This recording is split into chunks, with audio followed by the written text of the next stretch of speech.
Les mesures de prévention contre les extrémismes visent à réduire les facteurs qui contribuent à la radicalisation et à promouvoir la tolérance, la résilience et l'inclusion sociale. Elles peuvent varier en fonction des pays et des contextes et sont en constante évolution.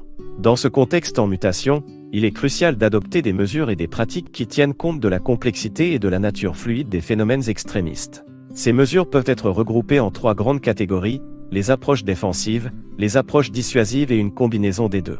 Les approches défensives se concentrent sur la répression et la contrainte. Elles incluent des actions telles que l'intervention militaire, la diplomatie coercitive, les sanctions économiques, les poursuites judiciaires avec des peines d'emprisonnement, et les sanctions de liberté conditionnelle. Ces approches visent à contenir et à réprimer les individus et les groupes impliqués dans des activités extrémistes ou terroristes. Elles sont généralement imposées de manière non volontaire. Les approches dissuasives privilégient la collaboration, la prévention et la réhabilitation. Elles impliquent des méthodes non coercitives et collaboratives, telles que des programmes de prévention, de désengagement, de déradicalisation et de réintégration sociale. Ces approches encouragent la participation volontaire et active des individus pour contrer l'extrémisme violent.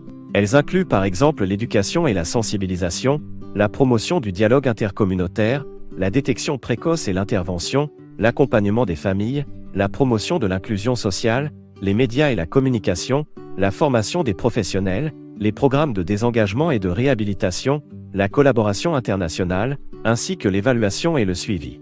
Une combinaison des 2 approches peut également être mise en œuvre.